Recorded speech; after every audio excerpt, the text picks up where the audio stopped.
Red camera is a legendary camera known for its high-resolution image quality, advanced features, and used in high-end productions and known for capturing stunning footage. And recently, the Red Komodo 6K has had a price drop down to just around $3,000. This means you can now buy a Red Komodo for less than an FX3, which is huge. Now you've given an opportunity for low-budget filmmakers to create high-quality imagery.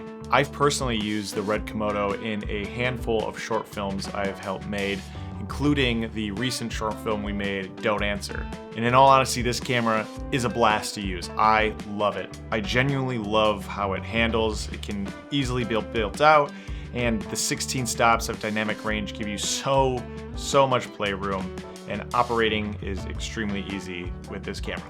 And yet I have never owned one for myself. I've constantly been borrowing it from someone else, and with this price drop, I'm sure just as much as you have, I was wondering, should I buy one? Is it worth it? Should I do it? Should I pull the trigger? Come on, man, let's get am I getting a Red Komodo? Am I buying a Red Komodo? And as a few weeks ago, I am now a proud owner of a Red Komodo 6K. Now, in all honesty, I didn't buy this when the price dropped. I bought this about a week before. However, I'm still extremely happy with my purchase. But the question is, with this new price drop, is it worth buying a Red Komodo in 2025? And the answer to that is, it honestly depends on the type of filmmaker that you are and the gear that you have access to already. Now, if you're watching this video, I'm sure you already know some things about this camera, but I'm just gonna quickly go over what makes this camera awesome, and that is specifically the specs. And if you don't know them, well, the Red Komodo is rocking a 19.9 megapixel Super 35 sensor with global shutter and around 16 stops a dynamic range. This combined with its 6K Red Code RAW footage makes it a beast of a camera. It can shoot up to 6K at 40 FPS or 120 FPS at a lower resolution of 2048 by 1080p. The Komodo uses an RF mount with an EF-RF adapter, whereas recently, Nikon uses CFast 2.0s, has a built-in SDI port, autofocus, and it can be controlled with your phone. Do I say more? This thing kills. Now, after hearing this, I'm sure you're like, I want to go buy this right now. But hold your horses, because are you the filmmaker that this is made for? Now, with my experience, I believe this camera is made for filmmakers who make narratives, either short or long form, documentaries, or high quality client work. And the reason I say this is because we live at a time where cameras like the Sony FX3, the FX30, A7 IV, Canon R5, R6, exist. These cameras exist, they're much cheaper, and they can give you high quality footage for a smaller, easy to carry package. A lot of people, including myself, are really excited about this camera without really knowing how much really needs to go into this camera to get 100% of that camera. You'll need accessories like a cage, handles, SDI cables, monitor, batteries adapters, and bases. And if you're going to go the more rigged out way, then you're gonna need those transmitters and focus pulling, which requires more power and more cords. Now, I say this as you can buy these accessories for your DSLR cameras. However, with the Red Komodo, you need these accessories to get its full potential. And I say need pretty loosely because, if there's a will, there's a way. We're camera people, we'll make anything work, but it will give you a much easier time operating this camera with this gear. And just take this as kind of like a warning. Don't let it deter you from buying the camera. If you want to go that next step, do it. Just do it.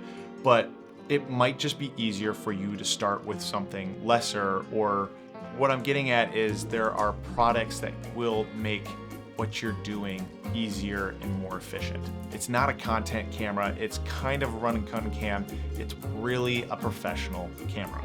And like I said, $3K for this is an insane price. For that price, you are getting a Red Cinema camera. That is incredible. I just want you to know that this is a professional cinema camera meant for professional shoots, like narratives, documentaries, and higher clientele work.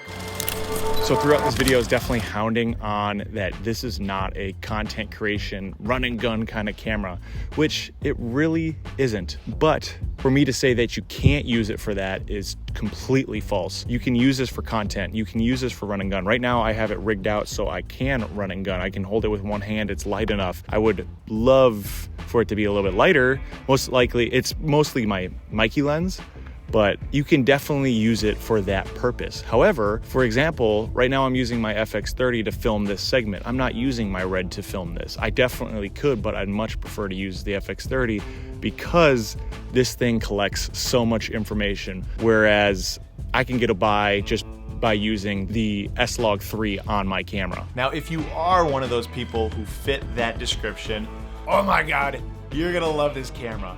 I love this camera. It is my favorite camera I have ever used, ever. With all the specs I mentioned before, it is clear as day why people like the Red brand.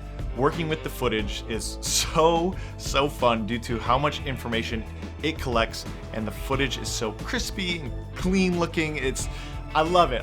It makes me excited just thinking about it. It is a camera you can rig out and get high quality footage, and it's so small, making working with this thing on set just a breeze. And let me talk about the way it has its exposure chart set up. I am a huge fan of it. Not only do you get your histogram, but you also get these little bars. I don't know what it's called, but you get these little bars and dots that tell you what color, either red, green, or blue, you are specifically losing footage on, rather it being too dark or it's blown out. Now, if you're curious about this, why did I buy this camera? Well, I bought it for a number of reasons, but the two big reasons were I like making narratives and I got it for cheap. Oh, 3 reasons actually. And I had most of the accessories already. I only had to put an extra like $100 to fully flesh this thing out. I was very fortunate enough to buy this from a friend of a friend.